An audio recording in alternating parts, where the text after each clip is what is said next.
معراج کی رات جب اللہ کے نبی مسجد حرام سے بیت المقدس کی طرف جا رہے تھے تو رستے میں ایک ایسی جماعت دیکھی کہ جس جماعت کو جو فرشتے ہیں ان کے سروں پر پتھر مار مار کر ان کو کچل رہے تھے اور ان کو لٹاتے تھے، نیچے پتھر رکھتے تھے، اوپر ان کا سر رکھتے تھے اور اوپر پتھر مارتے تھے تو ان کے سر کا کچومر نکل جاتا تھا، ان کے سر کے پرزے پرزے ہو جاتے تھے اور وہ لڑی کی طرح تڑپ رہے تھے۔ اللہ کے پیغمبر نے جبرائیل سے پوچھا، جبرائیل یہ کون لوگ ہیں کہ جن لوگوں کے سروں پر پتھر مار مار کر ان کے سروں کا کچومر نکالا جا رہا ہے اور ان کے سروں کا پرزا کیا جا رہا ہے اور وہ تکلیف کی وجہ سے تڑپ رہے ہیں؟ جبرائیل نے عرض کیا، یا رسول اللہ صلی اللہ علیہ وسلم یہ آپ کی امت کے وہ لوگ ہیں جو نماز نہیں پڑھا کرتے تھے۔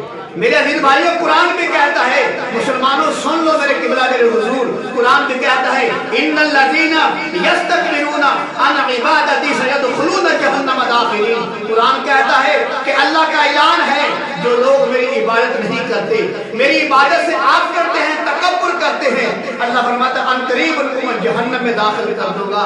میرے عزیز بھائی، حدیث مبارکہ کے اندر آتا ہے، میرے پاک پیغمبر نے فرمایا کہ جو آدمی فجر کی نماز نہیں پڑھتا اور عشاء کی نماز نہیں پڑھتا، فرمایا وہ منافق ہے۔ کیا فرمایا؟ وہ منافق آدمی ہے جو فجر کی نماز نہیں پڑھتا اور عشاء کی نماز نہیں پڑھتا۔ ایک اور حدیث مبارکہ سن لیجئے، میرے اور آپ کے آقا نے فرمایا کہ جو جان بوجھ کر نماز چھوڑ دیتا ہے سمجھو کہ وہ کافر ہو گیا۔ ایک اور حدیث مبارکہ سن لیجئے، میرے اور آپ کے آقا نے فرمایا کہ جو آدمی نماز پڑھتا ہے اپنے گھر میں پڑھتا ہے، کہاں پڑھتا ہے؟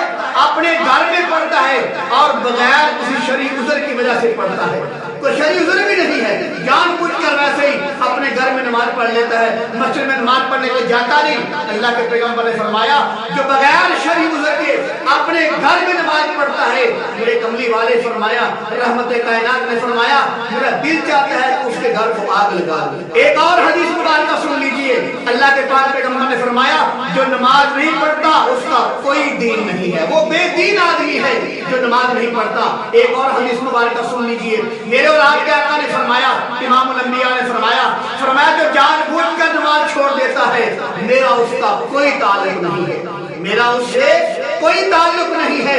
اللہ کے پیغمبر خود فرما رہے ہیں جو نماز نہیں پڑھتا میرا اس سے کوئی تعلق نہیں ہے۔ ایک اور حدیث مبارکہ سن لیجئے، اللہ کے پاک پیغمبر نے فرمایا جو جان بوجھ کر نماز نہیں پڑھتا، جان بوجھ کر نماز چھوڑ دیتا ہے، فرمایا اسلام میں اس کا کوئی حصہ نہیں ہے۔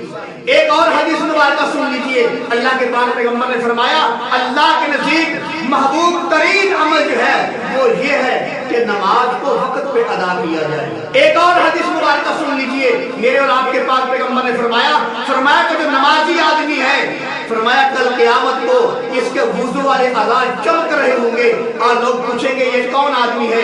جواب ملے گا یہ وہ آدمی ہے جو نماز پڑھا کرتا تھا اور وضو کی برکت کی وجہ سے جہاں جہاں وضو کا پانی لگتا تھا، چہرہ ہے، ہاتھ ہے، اس کی پیشانی ہے، پاؤں ہے، یہ سارے اعضاء وضو والے چمک رہے ہوں گے۔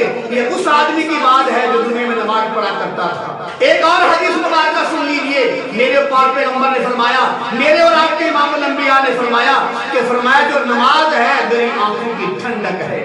نماز جو ہے یہ قبر میں نور پیدا کرنے والی ہے، نماز جو ہے شیطان کا منہ کالا کرتی ہے۔ نمازی آدمی جو ہے کل صراط سے بجلی کی طرح گزر جائے گا۔ اللہ کے نبی نے فرمایا جو نمازی آدمی ہے جب وہ نماز پڑھتا ہے تو میری آنکھوں کو ٹھنڈک پہنچتی ہے۔ تو اللہ کے پیغمبر نے فرمایا نماز میری آنکھوں کی ٹھنڈک ہے۔